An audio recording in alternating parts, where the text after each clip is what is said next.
and welcome to Uncle's channel. Thanks for watching today, and let's continue our journey to finish every single Game Boy and Game Boy Color game. Today focus on a game called Castlevania: The Adventure for the original Game Boy. Now it's technically a prequel to the Castlevania game on the NES. It takes place an undisclosed time period before that, and you're playing as one of Simon Belmont's ancestors, Christopher Belmont, and you're not taking down the devil Dracula, you're taking down a devil worshipper known as Count Dracula. So I don't know, some small semantics aside, it's pretty much the same game as an overall as far as like storyline goes, because you're still in Transylvania, you're still traversing the castle of Count Dracula, you're still traversing the graveyards, the landscapes, the monsters are very similar as well. You have your whip taking out the candles and all of these creatures of the night, and so even though they made a prequel to the game, it's still going to be the same gameplay mechanics. But this is not just simply a port of the NES game. Like I said, it's its own individual game, its own individual soundtrack, which is fantastic in like every single way. But there are a few things that are missing, such as like weapons swapping out, things like that. We're going to get into all that and more as we journey through Castlevania: The Adventure. Now, speaking of the game, did get moved up in the queue a bit because the Swill Man requests I cover it sooner than later. So I actually moved up in the queue. If you want to see me cover it sooner than later, let me know the name of the game in the comments down below. And just like Castlevania: The Adventure, I'll move it right on up. Now, let's start the videos up. Link the box art for the game first. And the box art here, it basically has Christopher Belmont right there in the front cover, swinging his whip back and forth, all the bats coming down at him, and Count Dracula in the background using his evil powers to put out lightning over his castle. It's a great looking cover. There is no denying that this would make a great movie poster. This would make a great poster for your room. Overall, great aesthetic. Yes, it is similar to the NES cover a little bit, but it is definitely its own direction. And so, great cover, and it really does describe exactly what the game is about. Now, when you start the actual game up here, the title screen is very basic, but as soon as you press the start button, you are in for a treat of the Castlevania world, especially for a Castlevania soundtrack, because the song that is playing in the background of stage 1 here is just top tier in every single way. I'll let a little bit of it play right here.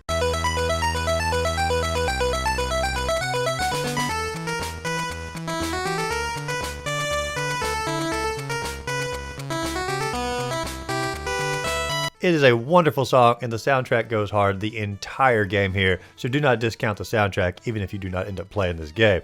Now, overall, the graphics here, they look absolutely fantastic. The foreground, you and the enemies coming at you. The midground has like the trees and the gravestones coming up a little bit later, and then the background, which has like the skyline as far as like the mountains and castles and such as that. Overall, fantastic graphics. Have literally 3 separate layers here that you're going to be traversing. Now, like I said earlier, the gameplay mechanics are very similar to the NES. You're playing as Christopher Belmont here, and you have your whip and you have your jump, and you're basically taking out all the enemies that come at you, and you can also hit the little candles up here to give yourself upgrades. Now, there are 3 different things you're going to drop from the candles. First is a coin, which just gives you points, which is the most worthless of all the items. You can also get a heart, which is going to give you health. You can also get a little ball here, which is going to upgrade your whip. You can go to a chain whip, and then it can go to a chain whip with like a little flame that shoots out of it. You get 2 upgrades. Every time you get hit, it does take the upgrade away, but that is a wonderful upgrade you can have. And then I take it back, there are 4 upgrades you can get, because the 4th one's going to be a little cross, and that's going to give you invincibility for about maybe 10 seconds inside the level. So overall, it's well worth your time to go through and destroy every single candle to get these upgrades. And yes, I do know some of the weapons are missing from like the NES game,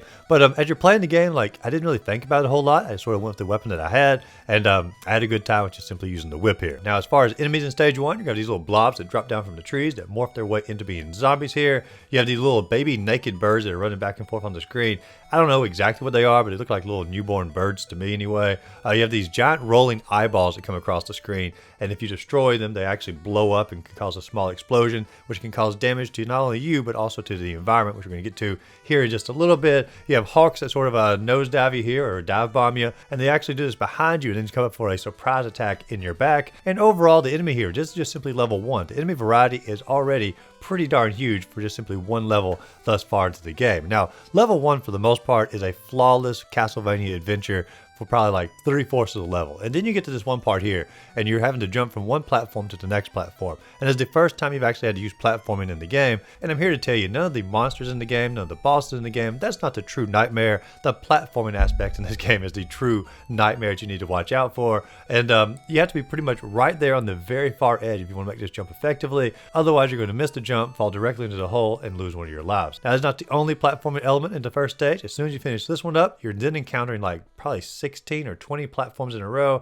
and for every single one of them you have to get to the very far edge and make sure that the jump is almost nearly pixel perfect here to make all of these in a row. And it's very annoying, there's no doubt about it, and it really does slow the pace down of the first level, slows the overall enjoyment of the first level, and really the platforming is the worst part of this game, and some of the future levels are really going to double down on this platforming element, which is really going to be what knocks this game back a couple points when we get to the overall review here. But as far as like aesthetic wise go and atmosphere wise, level 1 is pretty darn good. And when you get to the first boss, level 1, it's going to be basically like a early version of Shovel Knight. I mean, it looks very similar to him here. Even the little item he throws out, which is obviously like a a dagger on a chain, looks a little bit like a shovel. So I'm going to say it's like the early version of Shovel Knight here. But he's pretty easy to take out. You just simply wait for him to throw his little dagger out, hop back, and then get a couple of whips in, and then he's going to throw it out again, hop back, and same repeat over and over.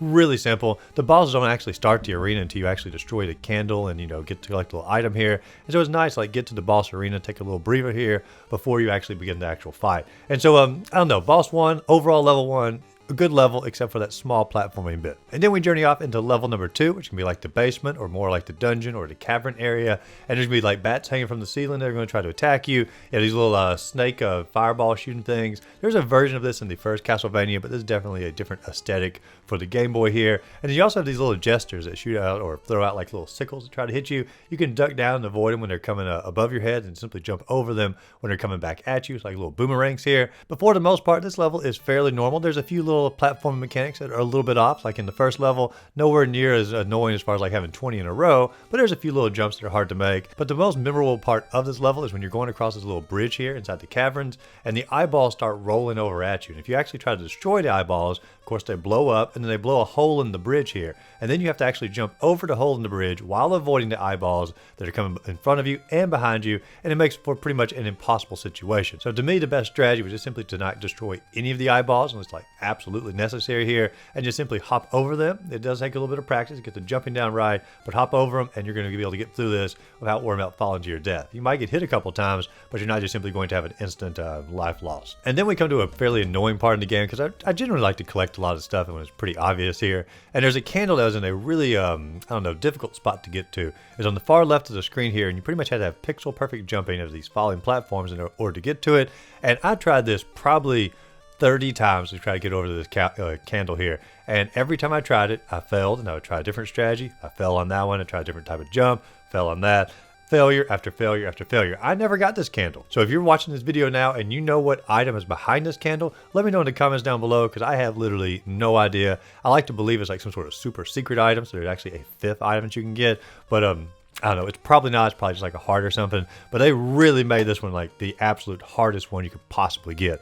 Now when you get to the boss of stage number 2, this is a really cool looking boss fight here. It's basically like a almost like moles coming out of holes here, but they're like frog creatures, and you simply have to destroy all the frogs that emerge from the holes and take them out with your whip. And for the most part, you can stay in one spot, the bottom right hand corner, take out the one behind you, and just all the other frogs that are coming at you. But I don't know, it's like a really interesting mix-up on the boss fight, instead of just simply another giant enemy who's coming at you. I don't know, it's like a overall group fight, and I enjoyed the variety for it. Now stage number 3 is where the game is going to try to double down itself even more on the platforming aspects, and this is the absolute worst stage in the entire game. The only stage that I would say doesn't really feel like a Castlevania game, because there's not a lot of enemies to take out. It's just really, can you maneuver all of these areas and try not to die in the process. It starts off here with like no enemies at all, and just simply a ceiling full of spikes, and slowly the ceiling begins to come down on top of you. You have to destroy like a little crank in order to get that to stop, and you continue on journeying through the level here, and the ceiling continues to drop down on you. You just have to get to safety spots. This mechanic's been done like in Mario games before, but it's more of a make no mistakes area. Like in Mario, you can take your time, dilly-dally a little bit, still get to the end. Even if you didn't, you might just simply get hit and it just doesn't kill you off. Here, it's a one-hit kill on the spikes, and it's also very, very rushy to make sure you get to the end. But when you get to the end, the game gets even more annoying, because now the spikes are going to come from the ground and work their way up vertically as you're trying to climb all of these ropes and take the enemies out and make all of these impossible jumps in order to avoid the spikes coming up from the ground. And it starts off here in a really, I don't know, precarious position, because you're climbing a rope, you have to hop over to a second rope, and then you have to hop over this little platform, this little, I don't know, monster croissant that's coming at you. And this monster croissant, he times himself just right, so when you're getting ready to jump on the platform, you have to wait for him to go back a little bit to get behind him and then destroy him, because you can't actually hop over him. He's a little bit too large in that department. And so you basically have to time all this right, but when you do all of that, it's too late and the spikes come up and hit you from the ground, and you can't even make it to the platform. And I bet I tried this probably 20 minutes before I finally figured it out. You can't climb the first rope all the way. You have to climb it halfway up, then jump over to the second rope a little bit earlier. And if you do that, you can actually trigger the croissant to come out like a little bit faster or a little bit earlier on the screen, which can give you just a second more time to hop over and get behind him early on, kill him off, and barely make it to the platform. I'm not kidding, like when I said 20 minutes on this one particular spot, it was like banging my head against the wall. I didn't understand how to do it, and I was getting very, very frustrated, and just watching that little croissant dancing forth across the screen would just added more to the frustration. But it doesn't even stop there. You go through all the vertical area. When you get to the top of the vertical area, the game doesn't even give you a break. Then the spike wall starts coming from the right to the left, and you're having to run from the right to the left, take out the enemies, basically go through the little maze of the platforms here, also do the same precarious jumps, and finally get to the end where you begin to climb a rope up toward the top. But overall, this level here feels like the greatest departure from the early Castlevania games, because you're not journeying through killing enemies, finding secrets, enjoying the environment. You're rushing through it, having to do these annoying platforms that are pretty much pixel perfect, and just simply a textbook case in mass frustration. And so overall, terrible level, and I would almost say it goes as far to pretty much ruin the game for most people, because you're not going to actually finish it and probably get through this particular one. But when you get to the boss of the level, it's pretty much a step back as far as like a difficulty here. It's a giant Birdman, and the Birdman has a very telegraphed path that it goes on, and he's very easy to get your several whips in, to sort of hide off to the side, and really not a challenge at all. I would say he's, I don't know, it's the easiest boss in the game. All the bosses are pretty easy, but he's definitely ranking toward the lower on that. Now, stage number 4, you're actually journeying into Dracula's castle itself. Very cool aesthetic in the background. You have like a little army of statues in the back. Some of them come to life as little soldiers try to attack you. As far as other enemies go, it's sort of a repeat or greatest hits of the rest of the game. They make a reappearance here. Even at the end of the level, you have like a corridor of bosses that are going to try to attack you. They're all the same boss. The boss of the first level, the early version of Shovel Knight here, but still 4 bosses back to back. That's pretty intimidating for one area of the game. But also the platform in this level is nowhere near as hard as the third one, and I would say the main reason because of that, all the platforming areas you go into, you like walk into a room and there's little platforms that are moving back and forth, like spikes on them or spikes that are coming out from the wall, but you have an opportunity to stand there, watch the patterns a little bit, get it down pat, and then go for the journey that you want to take through the room. Yes, it's a little bit difficult, but you have an opportunity to do it slowly, more methodically, and it allows you to have a better chance at a victory. And so if you're going to do platforming in these type of games, I feel like this is the best way to go about it, because you're not going to get frustrated, you're not rushed, and you don't feel like it's unfair in any way. You just simply memorize the pattern and go for it. But once you've journeyed through the entire castle here, you do approach Count Dracula himself, who is a 2-stage boss fight. First stage is really darn easy. He just simply stands in his little gown here, and he shoots out little energy balls at you. If you stand off to the right-hand side on this little platform, pretty much every energy ball is going to miss you, and the ones that are going to hit you, you can simply jump over, and then he's going to eventually appear right beside you. And when he appears right beside you, yes, one energy ball is going to hit you, but you can just simply stand there and just lay down on your whip and just keep taking him out as fast as possible. And then after he's taken out from the first stage, stage number 2, he turns into a little bat here, and he hovers across the top of the screen, just left to right. And if you hit him, it takes away a heck of a lot of your health, so make sure you do avoid touching him. But if you simply watch him when he's coming across, when he's almost to the middle point, when he gets to that spot right there, hop up in the air, throw your whip out, you'll hit him every single time and you won't get hit. Now he does throw out like little bats here. If the bats are far away, ignore them. If they're close to you, kill them off as fast as possible, because you don't want to be knocked off your platform. And for a boss, he does have a lot of HP here, so he's going to take several hits to take him out. But once you do destroy him, the castle begins to crumble a little bit. You escape the castle, and then you're on the little cliffside here, and you watch the castle basically crumble down into the ground and become one with the earth again, and the credits begin to roll. And the credit song here, I've already said the whole soundtrack is fantastic, but the credit song is also worth taking note here. Listen to a little bit of it right here.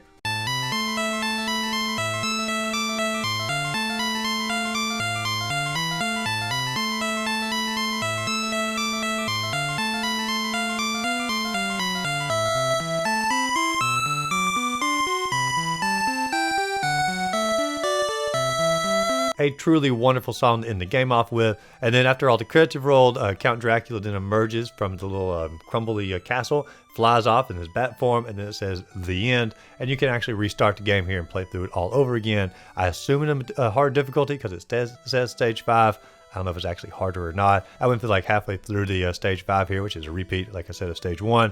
Nothing seemed to be different in it, no more difficulty. I mean, it's just simply to sort of see like how far you can go in the game for a second run. But regardless, the credits have run, we finished the game, so let's talk about the game as an overall here. Now, I personally really did enjoy this game. I got really frustrated in the third level, but if you take the third level out of the experience, I think this game holds up pretty darn well. Stage 1 feels just like classic Castlevania, minus a few little platforming areas. Stage 2 feels a very similar vein of that. Stage 4, it brings in some platforming puzzles, but gives you time to actually learn the puzzles, not anywhere near as difficult. And so 3 of the 4 stages are pretty much top tier in my opinion. I like the aesthetics of the game. The soundtrack is lovely throughout the entire thing. Maybe not lovely is the right word because, you know, it is a horror game here. Horrifyingly beautiful. That's the phrase we're going to go for throughout the entire experience. And like I said, even if you don't play the game, just look up the soundtrack and I guarantee you'll be pretty much impressed by that. But if you're looking for a portable Castlevania experience and you've played through the original Castlevanias numerous times and you want something different, I personally feel like there's a good avenue for that. I know you're not going to get all your weapon swappings and things like that, but it's still a really fun game that captures that overall Castlevania feeling and overall emotion. And so I give this game on a scale of 1 to 10. That third level really is going to knock it back a little bit. I'm going to go with a 6 out of 10. I would have probably given it a 7 or 7.5 if that third level was a little bit easier. It wasn't even there altogether, but it's there, and so it's going to knock it back a little bit. If you enjoyed this video, be sure to like and subscribe to the channel. Check my other videos listed up above, and go out there, find a great game to play. Simply have a great rest of the day.